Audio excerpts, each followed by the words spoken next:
Coming in for the land and hold on tight, baby. We apologize for the turbulence. We know we got you rocking. We on our way in.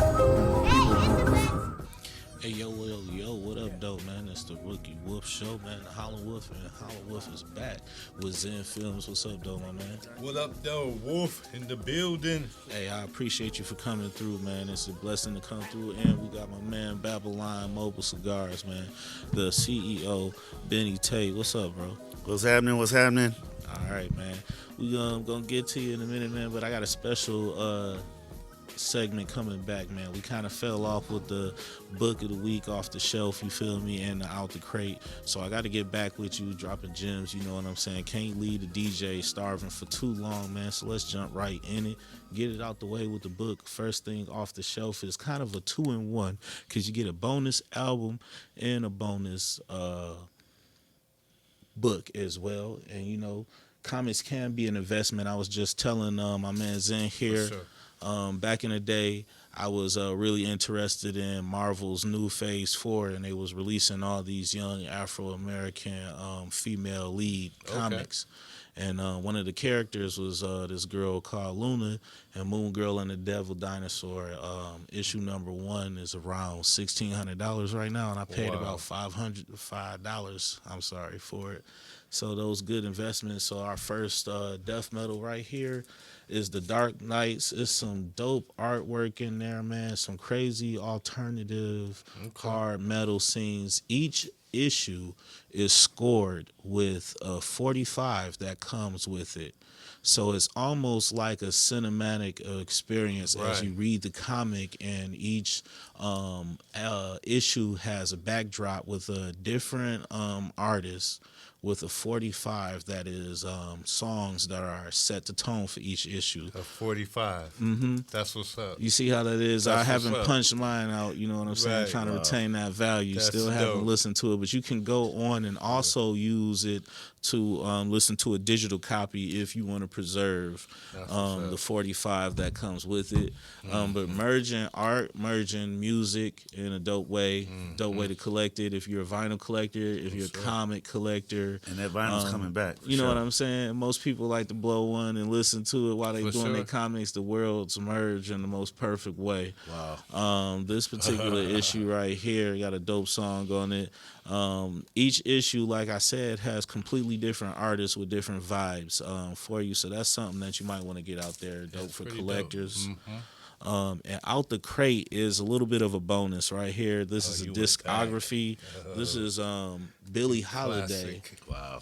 Something I was feeling a little nostalgic. I was thinking about Jay Dilla. I was thinking about Kanye West. I was thinking about Slum Village, and some of those albums and hip hop albums with dope samples that we can't create no more because of the way laws is and stuff.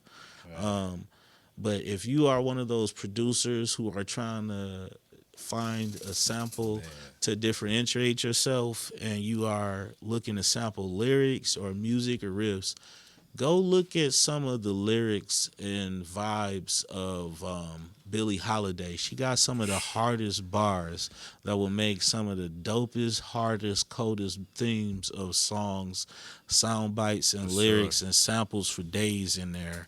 Ain't nobody business if I do. You know, just some of the wisdom in the hard bars that was so compact and simple words. You know what I'm saying? But it just cuts straight to the point, and don't nobody come. You know, those old people got those sayings where can't nobody say it like they said it, and it just gets to the point like that. And you be like, damn, when they say it, just hit you.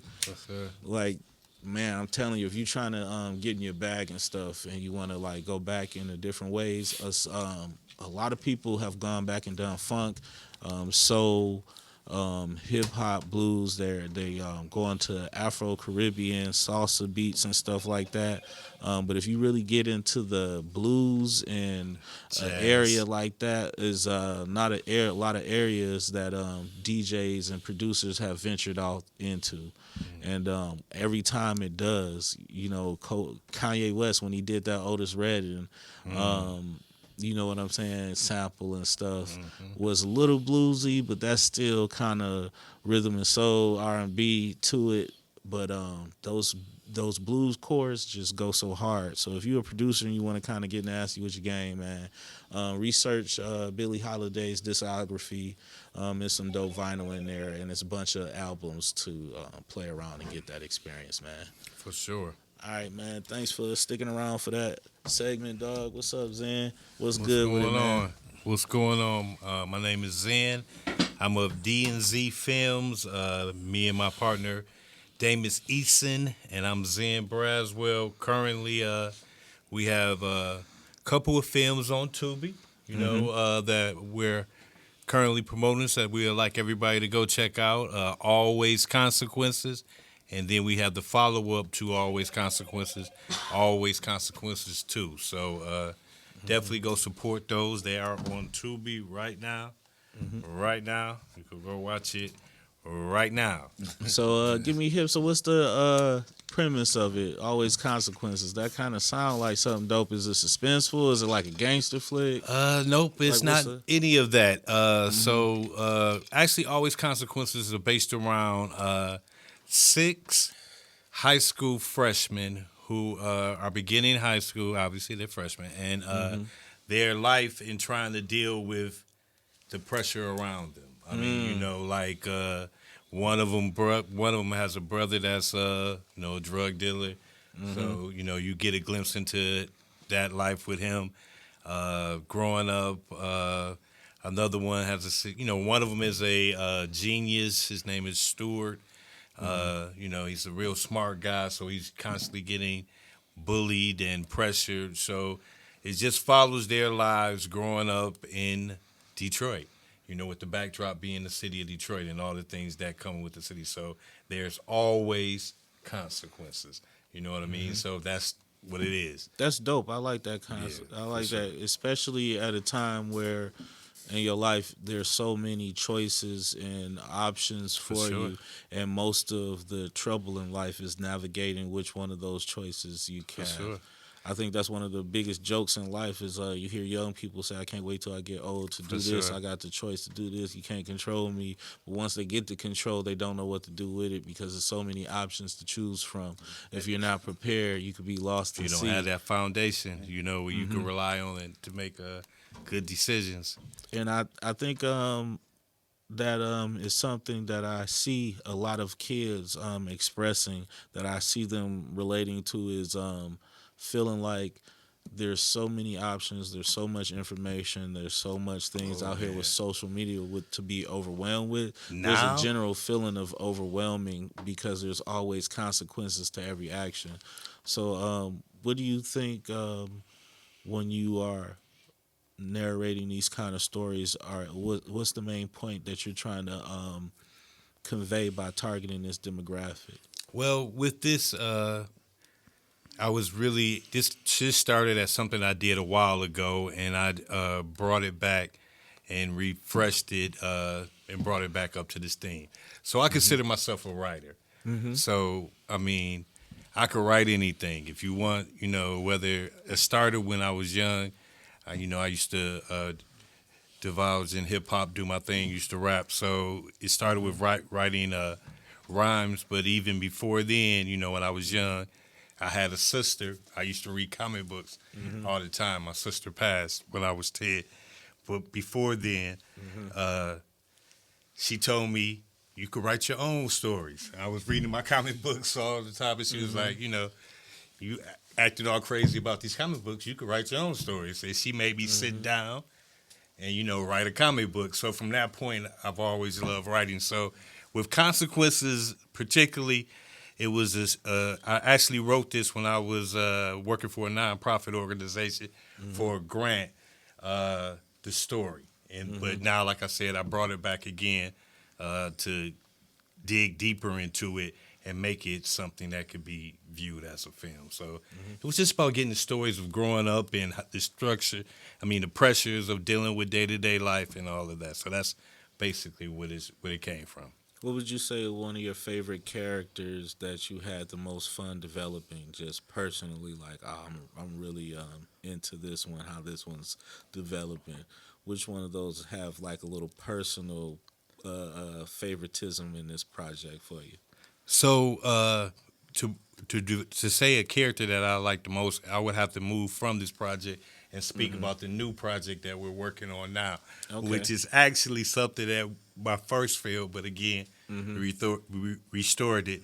Operation Get Money, the Legend of John Mickens Jr. So the lead character in that, a lot of that I drew from my personal experiences with situations with me and my friends growing up, and then elaborated on it to make it bigger for film, if it makes sense. So this character of John Mickens in the news, it's a series that we're working on, Operation Get Money, the series. And it deals with a young guy who used to work for the mayor of Detroit. So I had a job working for one of the city councilmen. So a lot of those stories, when I was working in city council, I kind of brought into this, you know what I mean?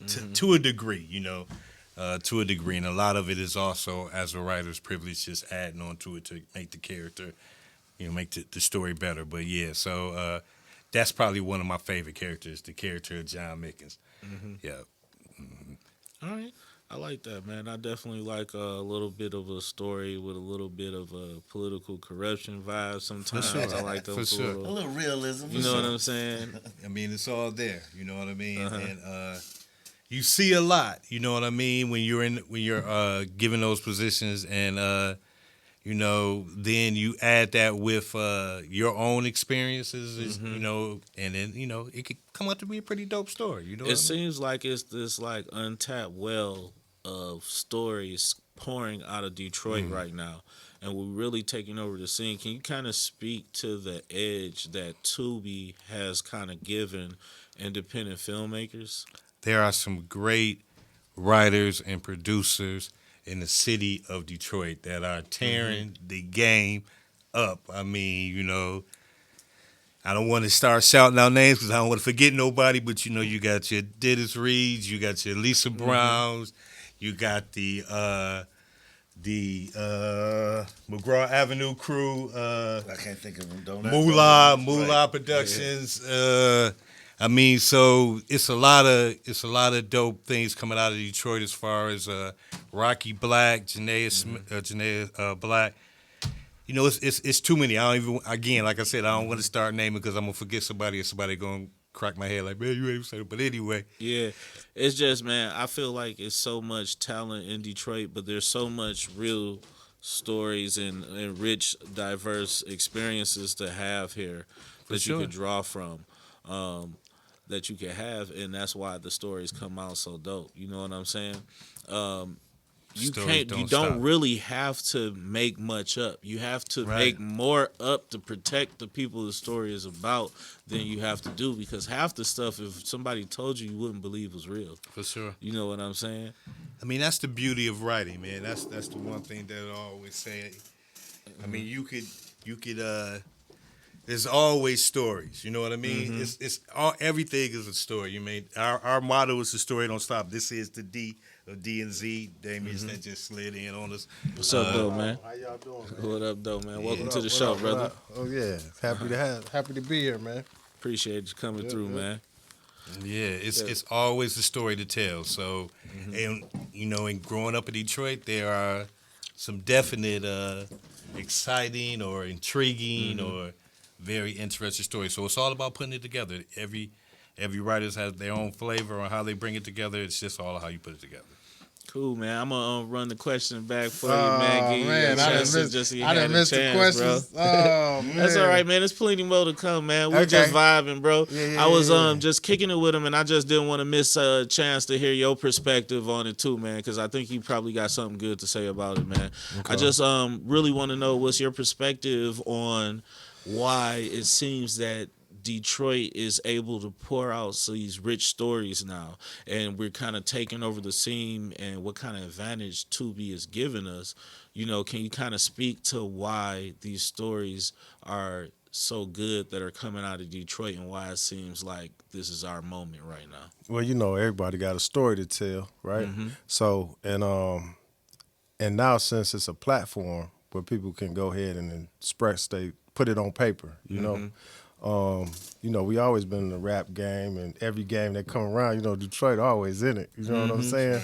So soon as they, with the movie thing, shout out to Dennis Reed. He looked out for us.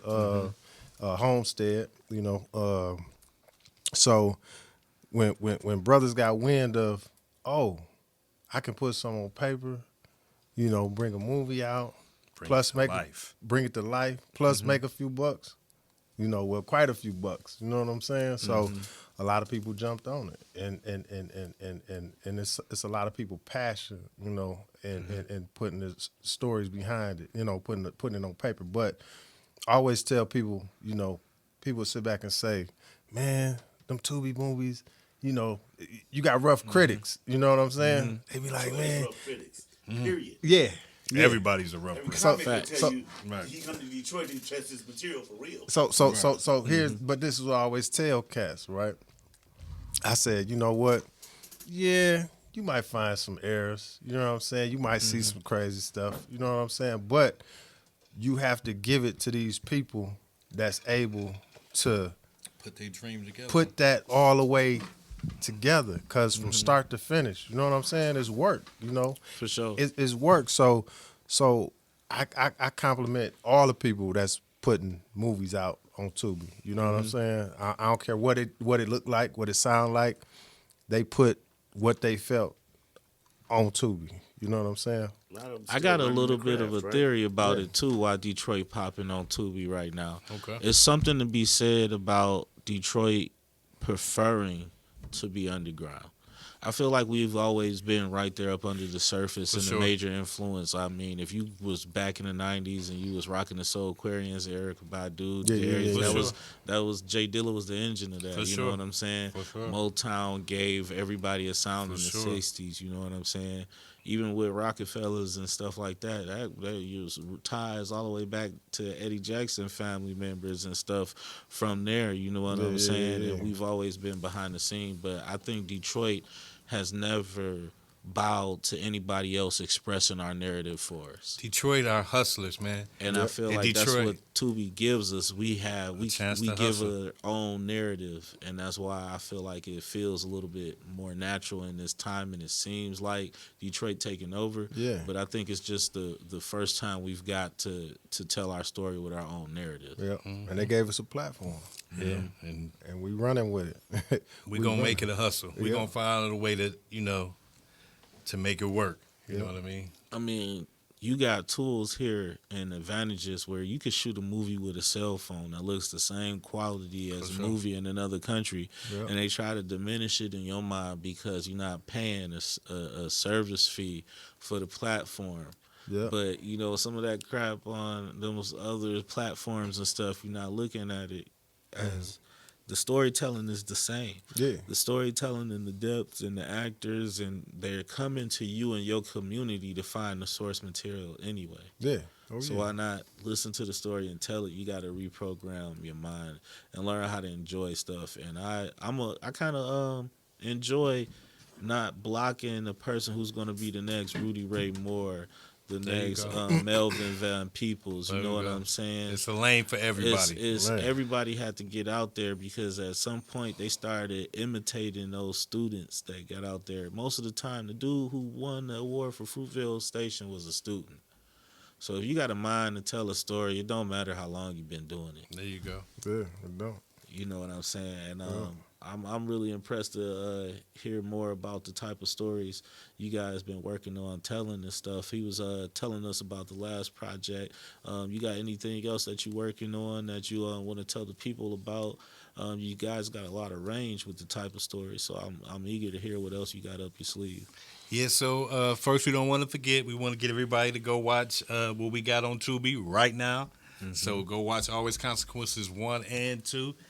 See, D done brought the... I got the bigger flyers. There you go. right He here. brought the I know flyers you up. got the little cards. Right, So, right. you can get that. And also, the next project is the one that we want everybody to be looking out for. That's got this Operation Get Money, this series. So we will have another casting for that. We're going to do some more casting. We're doing 5 episodes off the back. So it is a series. So we definitely want to put that out here. That is coming soon. So go watch Always Consequences 1 and 2 now. on Tubi right now, and look for Operation Get Money, the series coming soon. We got a lot of other movies as well. I mean, it's just about getting in the flow and getting it out here. So that's what we're really working on. So, And you say you started out in music and stuff, and you transitioned as a writer. You always told stories the rest of your life, man. Can you give us a little bit about your background as well, about how you got into filmmaking and stuff in Detroit? Well, what 2000 was it 12 or something like that? yeah, 2000. 12. We probably Actually, started it probably like 2008, 8, 9. Yeah, Then we for sure. So actually, we got a mutual homeboy, Jody. Automatic. Jody Automatic. He turned me on to Zen. He said, "Look, man, got a cat. He putting films. He want to do a little movie." So I'm like, "Oh, straight up." I said, "You know what? I'll talk to him, see what's up." So we ended up talking. It was like and we hit it off from there. So he gave me the little blueprint on what he had going on. Next thing we know, we started shooting. But it took us a little minute to get that one done, and it was all new to me. I didn't know nothing about filming, you know what I'm saying? So, he taught me a lot in that. So, and then we end up doing a film, Operation Get Money. So we shot it as a film first. Yep, shot as a film. Back in 08. Yep, had a premiere at the Charles H. Wright. That was pretty good. And we went from there. But then we stopped. We had stopped. Life happened. Yeah, For things everybody. happen. Right. So then right before the pandemic, right? Yeah, right before the Right before the pandemic, he called me and said, "Hey man, look, what you think about getting back out here again?" See, Damius or Dake is the F. That's his title, and that's what he do. He the man that put things together. So like you said, I was coming up with these projects and ideas, but they don't move very far without the F. The executive producer. So what I'm saying, the F. Yeah. I'm saying so. Yeah, It don't I know move. exactly what you mean. It don't move, man. You come up with the greatest ideas in the world. Yeah. Yep. But without the EP, without so the F, he brought it to my attention, and Yeah. I checked it out, and I said, "You know what? I'll try it out. Let's see what happens." First one, you know what I'm saying? It wasn't no platforms for us to get on, Right. get on nothing then, So then, like you said, life happened to where things, we had to chill out for a minute, and then he got back with me years later, and I said, "Man, what you think about doing it again? Doing it all over again?" I was like, "You know what? Let me think about it." So we sit back. I was like, "You know what? Let's do it." Went on ahead, started all over again. One thing led to another. We end up making some connections, got on the platform, and I mean the rest was history from there. it's still history. We still making We're history. still making history. Yeah. That's what's up. So those early days without the platform, what was some of those other avenues you would take the movies from? Were you just like entering films into contests, or were you just trying to pay to get it into theaters physically before the pandemic? Before Tubi, what real resources was there for independent filmmakers? It wasn't much, you know what I mean? It was really, you would do a premiere, you know what I mean, and try to get as much bang off your premiere, and then from there you could take that other route as far as trying to sell it by enter into different film festivals and things of that nature.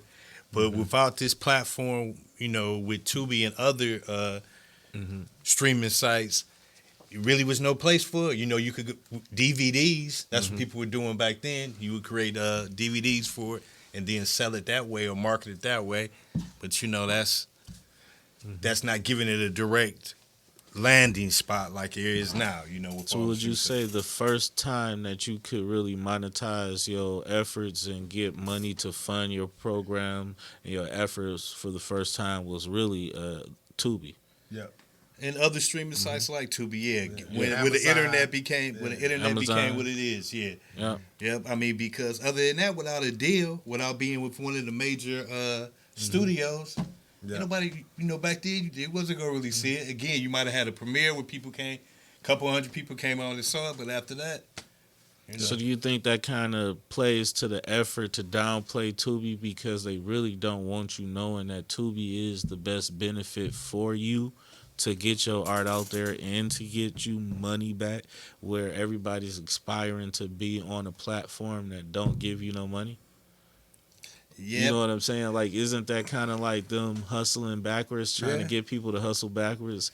Like, why are we trying to downplay Tubi when Tubi is where the check is at? That's where the check is at. And you got to look at it now. That's why more people are moving. Even the big people are moving to Tubi now. I mean, because it's giving them, even like with this strike. We was talking about that earlier. Man, I was just going to leave us there, like, with the strike. So, like, I feel like, honestly, we complaining for a better plantation.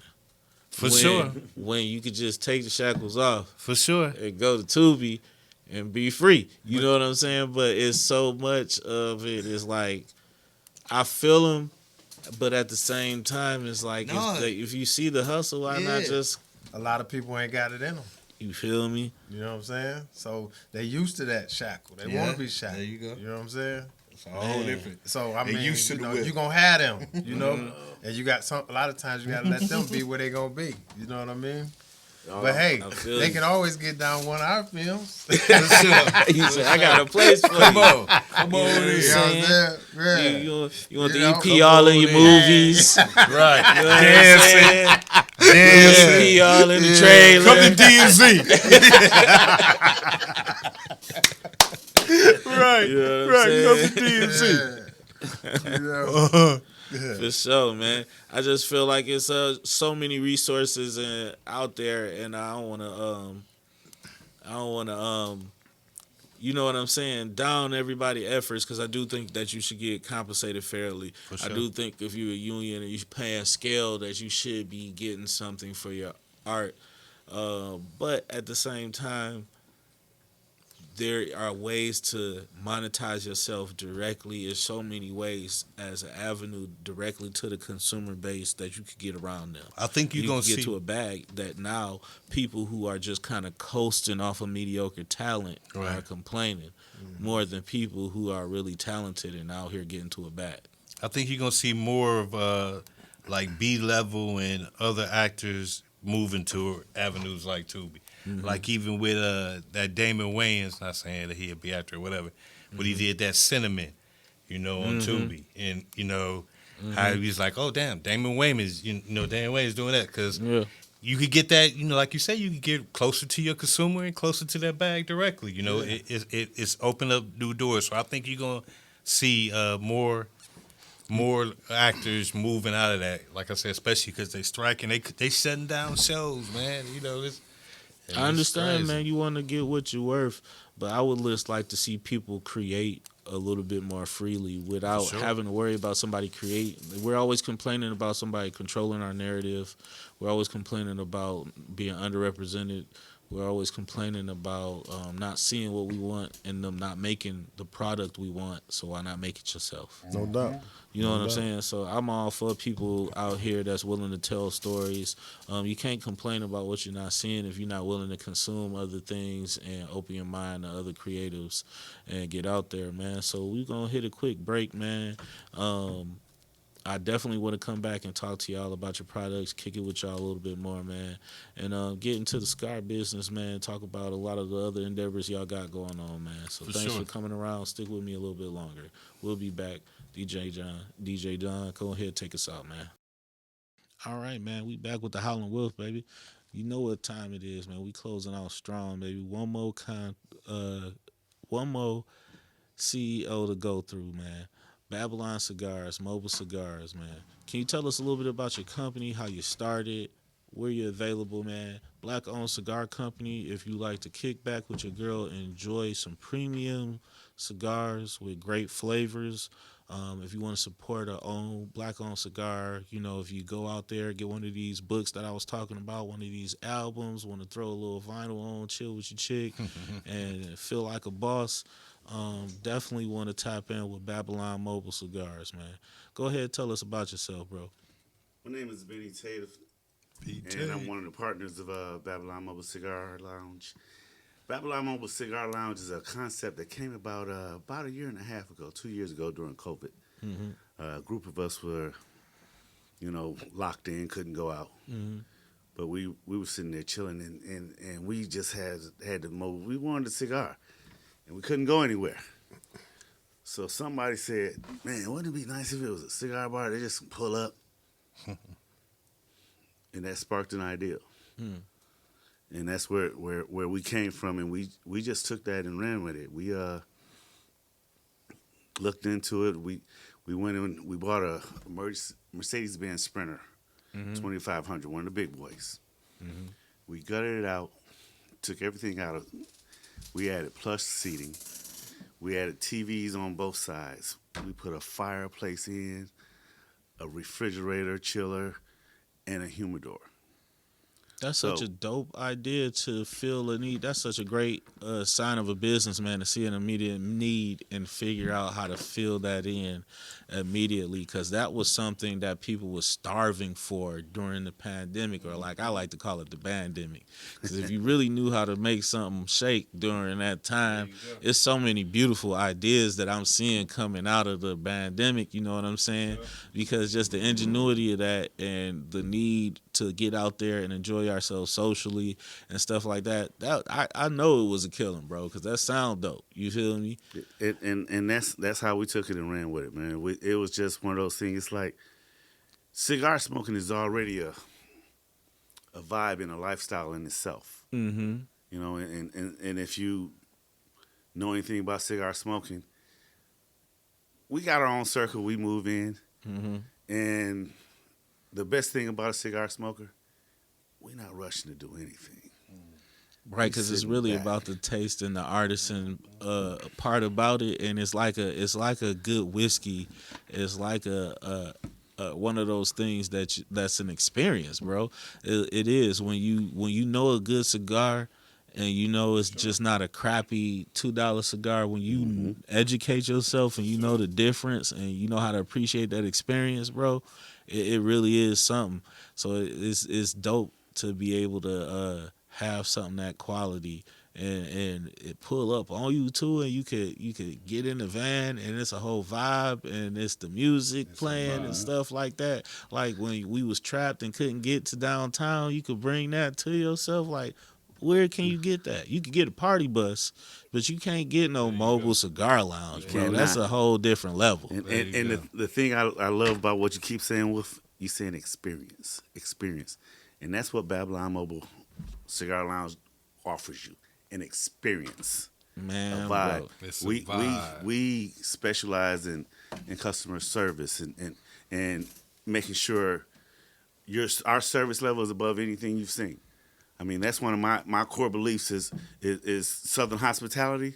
I'm trying to figure out how am I so lame that I ain't heard of this, because this shit is right up my alley, the type of shit that I love to do. However, when is the Howling Wolff podcast shooting live from the Babylon Mobile Cigar Lounge, bro? You tell me- Because you I got tell me mics, when. I got cameras, bro. Because like because it sounds like my season finale needs to show There you people go. this experience. That sound like you just booked There it. you go. We on.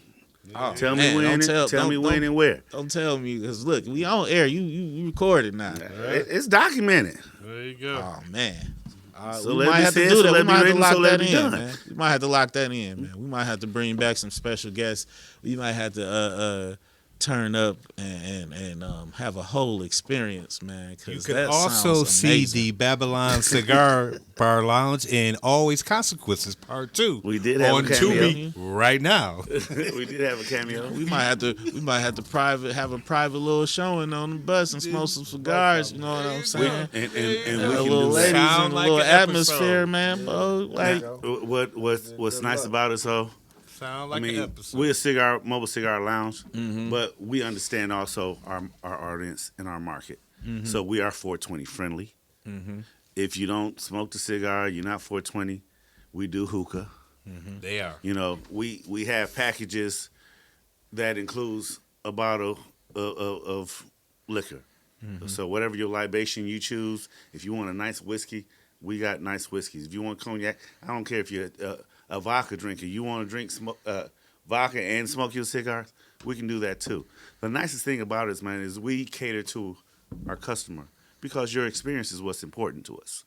You know, so you want to pull up, you want to ride out and smoke. You know what we've done a lot of is, you got event spaces everywhere now. But guess what? You can't smoke at an event space. Man. You got to go outside. During the winter, we pull up. Your guests come outside. They sit with us in heat. And they sit back. Your TV's on. Music on. Whichever music vibe. I don't care if you're going trap, you're going ratchet, you're going smooth, mellow jazz. We got all that.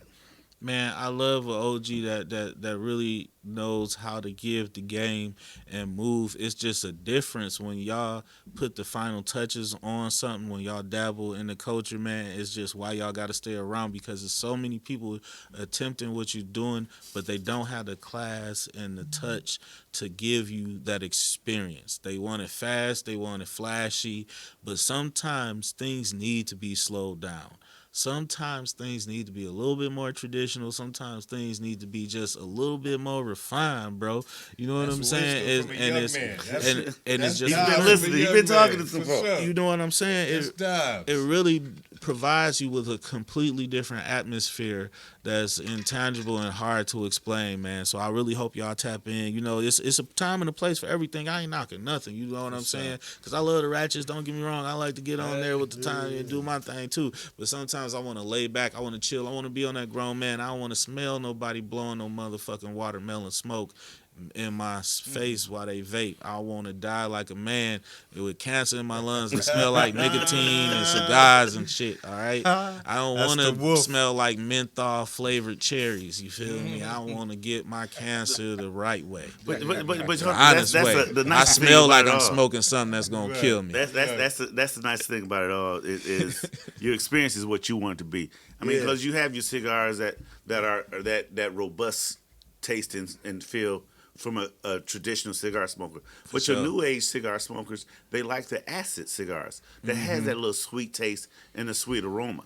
And we don't mind that. We cater to both in all of that, because we know we're all on different levels in life, and we're different levels in our cigar life. But you're giving up something with that electronic shit. The clouds look pretty and stuff, man. But I'm just saying, man, you're giving up something artisan, man, when you get away from just burning just a leaf, bro. Everything ain't got to be so technical, man. I don't know what that little chip is heating up in that shit, man. I don't like it, bro. You know what I'm saying? I don't even like the way motherfuckers look holding it to their lips, a little cube, and you trying to hold it like a cigarette. You trying to look tough, but you got a little purple stick in your hand, man. Just smoke a goddamn cigar, bro. Just don't match. You know what I'm saying? There's so many of them to choose from.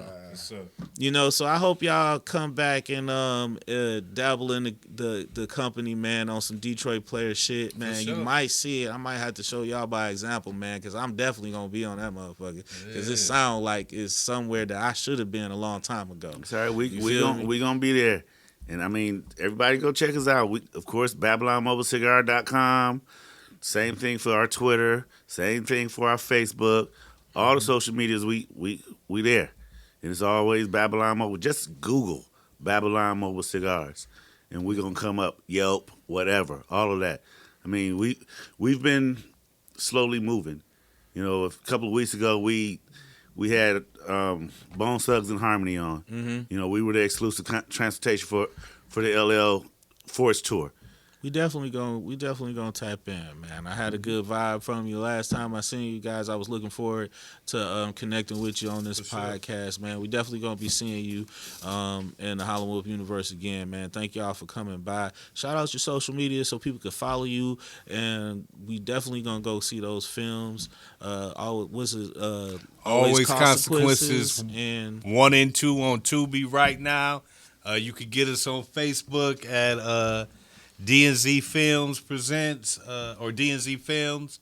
Instagram is _DNZ Films. Yep. So website is DNZ Films. So DNZFilms.com. You know, so holla at DNZ Films. Go watch Always Consequences 1 and 2 on Tubi right now. Babylon Mobile Cigar. It's all good, man. This is what we doing. We on the Wolff Show, you know? The Howling Wolff, my man. Woo! Howling, baby. There it is. Hey, man, and that's what it is, man. Thank you. That's a wrap, man. And as always, man, thanks to the Jungle Juice Network for hosting the Howling Wolff podcast. Thanks for the Sip of Luxury for providing the spirits, our official sponsor, man. Going out there to sipofluxury.com, man. They have all different type of Moscato's flavors for you, man. And as always, there is air space for you to start your new podcast and become a part of the Jungle Juice family, man. We trying to expand, and we have all kind of space for all kind of talents to talk about all different kind of things, man. So come on over, be a part of the team, help us grow and expand with some technical support and a platform that supports you and looks like you. So come on over, man. We're gonna do it the right way. All right. DNC Fields. All right. Support them Tubi movies, my baby. We out. Yeah. You just arrived, man. Thanks for taking this journey with us.